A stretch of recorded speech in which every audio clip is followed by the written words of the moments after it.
আসসালামু আলাইকুম।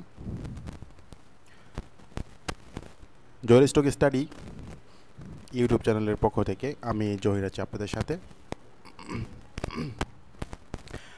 আরও একটি নতুন ভিডিও নিয়ে হাজির হলাম। সবাইকে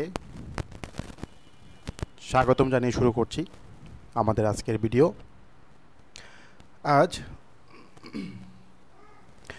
21শে অগস্ট 2023 সোমবার। আজ দেখব 21 তারিখের বাজার কেমন গেল, সেই সাথে আগামী কাল 22 তারিখ মঙ্গলবারের বাজার নিয়ে আমরা আলোচনা করব ইনশাআল্লাহ। চলুন শুরু করা যাক। আজ ডিএসসি সূচক 26 পয়েন্ট বৃদ্ধি পেয়েছে। সূচক ক্লোজ হলো 6291। লেনদেন হয়েছে 495 কোটি টাকার। দর বেড়েছে 142টি কোম্পানির, কমেছে 27টি, আর ফ্লোর প্রাইসের রয়েছে 151টি কোম্পানি।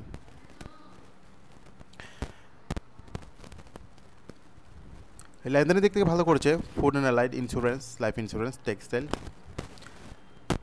গেইনের দিক থেকে ভালো করেছে insurance, textile, engineering, food and allied. আজকের ড্যাশবোর্ডটা কিন্তু অনেক সুন্দর, কেননা 142টি কোম্পানির দর বৃদ্ধি পেয়েছে, যেটা কিনা আমরা যদি 2-4 দিন পেছনে যাই তাহলে কিন্তু আমরা এখানে 10টি, 12টি, 13টি, 15টি গ্রিন দেখেছিলাম। সেখানে আজকে গ্রিনের সংখ্যা বা সবুজের সংখ্যা অনেকগুলো, 142টি।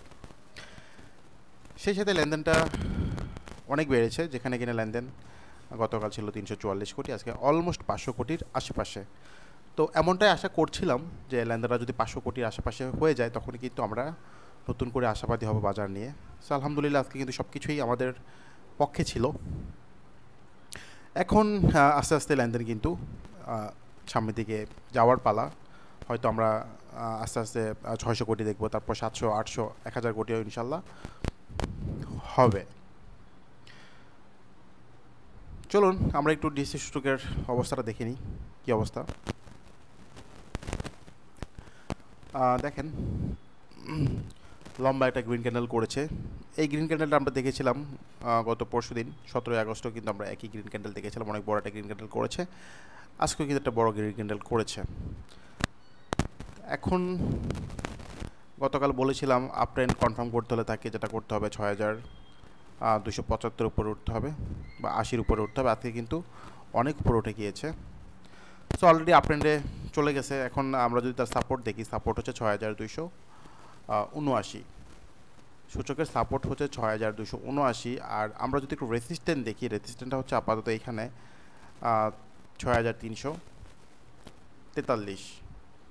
সেই হিসেবে কিন্তু মোটামুটি বাজার 50 থেকে 55 পয়েন্ট ইজিলি যেতে পারবে সামনের দিকে,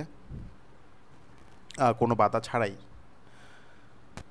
এখন আজকে আসলে অনেকগুলো স্টক অনেক ভালো করেছে, স্পেশালি বিগ পেটগুলো ভালো করেছে। দুঃখিত, বিগ পেটের ভিতরে আপনারা দেখে জানেন যে ইএচএল, তারপর ইউনিক হোটেল, তারপর এখানে নাবান্না ফার্মা, এই টাইপের মাঝারি বিগ পেটগুলো অনেক ভালো করেছে। তো ওইগুলো আসলে অনেক সময় নিয়েছে, অনেক দিন কালেকশন করেছে, অনেক সময় দেওয়ার পর এখন আস্তে আস্তে করে সামনের দিকে যাচ্ছে। তো ইনশাল্লাহ যাবে, ইজিলি সামনের দিকেই যাবে। আজকে হল্ডের ভিতরে ছিল রূপালী ব্যাংক। রূপালী ব্যাংক আসলে ভালো ভলিউম নিয়ে হল্ড হয়েছে। রেজিস্ট্যান্ট হচ্ছে 36-এর আশেপাশে। মিরাক্কেল আজকে অল্প ভলিউমে হল্ড হয়েছে, তবে তাকে যেটা করতে হবে খুব বড় একটা ভলিউম নিয়ে 35-30 ভাঙতে হবে, তাহলেই ইনশাল্লাহ অনেক দূর। যদিও আজকে একটা নিউজ দেখেছি যে মালিকানা পরিবর্তন হয়েছে বা হবে, এমন কিছু একটা দেখেছিলাম। এরই পাশে আমরা ইন্স্যুরেন্সের আধিপত্য দেখেছি আজকে। ইন্স্যুরেন্সের ভিতরে ক্রিস্টাল ইন্স্যুরেন্স বড় ভলিউম নিয়ে হল্ড হয়েছে। রেজিস্ট্যান্ট হচ্ছে আপাতত 66 টাকা 20 পয়সা।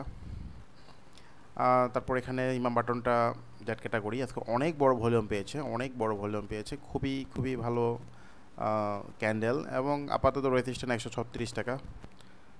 একটা মিউচুয়াল ফান্ড আজকে মোটামুটি ঘুরেছে, তবে ভলিউমটা আরও দরকার। মিডল্যান্ড ব্যাংক নিয়ে কিছু বলার আছে। এটা কিন্তু মোটামুটি কয়েকবারই গেম করেছে, তো এখন আবার নতুন করে বটম থেকে ভালো ভলিউম নিয়ে ঘুরেছে। রেজিস্ট্যান্ট হচ্ছে আপাতত একটা রেজিস্ট্যান্ট হচ্ছে 1570, পরের রেজিস্ট্যান্ট হচ্ছে 18 টাকা। ফুয়াং ফুড আজকেও অনেক বেড়েছে, 4 দিনে মোটামুটি 40% বেড়েছে। আপাতত রেজিস্ট্যান্ট হচ্ছে 38 টাকা 10 পয়সা। যাদের নিচে কেনা 38-10-এর আশেপাশে আপনার প্রফিট নিতে পারেন। এটা ব্রেকআউট করলে কিন্তু সে 43-এর আশেপাশে যাবে। সোনালী পেপার মোটামুটি আজকে অনেক ভালো করেছে এবং আজকে হল্ট হয়েছে অনেক বড় ভলিউম নিয়ে। রেজিস্ট্যান্ট 691, এটা যদি সে ব্রেকআউট করে পরে রেজিস্ট্যান্ট আমরা পরে আলোচনা করব। তো ইন্স্যুরেন্স কিছু ভালো করেছে এখানে। আরেকটা হচ্ছে ওয়াইম্যাক্সের অবস্থা খুবই ভালো, আসলে অনেক কালেকশন করেছে, এখন টানা সেটা সামনের দিকে যাওয়ার কথা। আপাতত রেজিস্ট্যান্ট হচ্ছে 25 টাকা, পরে রেজিস্ট্যান্ট হচ্ছে 28 টাকা। এখানে নাবানা ফার্মাটা হচ্ছে আজকে ঘুরেছে, তবে তাকে যেটা করতে হবে 160 টাকা ব্রেকআউট করতে হবে বড় ভলিউম নেই, তাহলে কিন্তু মোটামুটি লম্বা দৌড় দিতে পারে। দেখেন এখানে সবই হচ্ছে বেশিরভাগই ইন্স্যুরেন্স ভালো করেছে। এখানে আমরা নেট আজকে মোটামুটি ভালোই বেড়েছে, ভলিউমটা অনেক বেশি হয়েছে। আজকে আমরা নেটের ডিভিডেন্ড পাবলিশ করার কথা, এখনও যদিও আমি পাইনি। আজকে যদি ভালো ডিভিডেন্ড দেয় কালকে আগামীকাল অনেক ভালো করার কথা। ইএচএলটাও কিন্তু মোটামুটি ঘুরেছে ভালোভাবেই, তারপর ন্যাশনাল ফিডের ঘুরেছে, ভলিউম লাগবে। এখানে সিমটেক্সের নিয়ে একটু বলতে হয়। সিমটেক্সটা আসলে আজকে খুব ভালোভাবে রিভার্স করেছে এবং সিমটেক্সের যেটা দরকার 26 টাকা 60 পয়সা যদি ব্রেকআউট করতে পারে তাহলে কিন্তু সিমটেক্স হয়তো 29-30-এর দিকে চলে যাবে। আরডি ফুড আজকে ঘুরেছে, তারপর ওয়েস্টার্ন মেরিন আজকে ঘুরেছে। একটা বিষয় আজকে অনেক ভালো লেগেছে যে ফ্লোর থেকে একটা টেক্সটাইল উঠেছে, সেটা সোনারগাঁও টেক্সটাইল ভালো ভলিউম নিয়ে উঠেছে। আগামীকালেই বোঝা যাবে সে কোন দিকে যাবে। আগামীকাল যদি ভালো ভলিউমে টিকে যায় তাহলে ইনশাল্লাহ আবার হয়তো 40-এর উপরে চলে যাবে। তো টেক্সটাইল আগামীকাল মুভ করার কথা। অনেক টেক্সটাইলের যে মুভমেন্টটা দেখেছি আজকে খুবই ভালো লেগেছে। 20,000 নিয়ে একটু বলার আছে, মোটামুটি অনেক কমে গিয়েছিল, তো এখন আবার আস্তে আস্তে যাচ্ছে। আপাতত রেজিস্ট্যান্ট 51।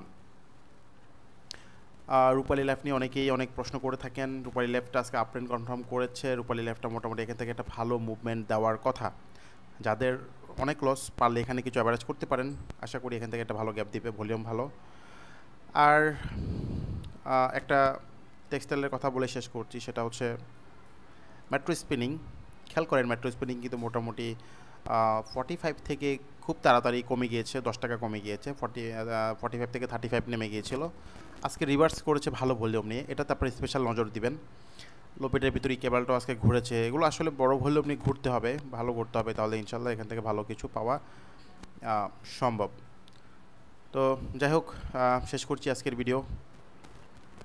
বাজার টানা 5-7 দিন এরকম ভালো যেতে হবে, তাহলে কিন্তু আপনারা কেনা দাম পাবেন, সাথে প্রফিটও পাবেন।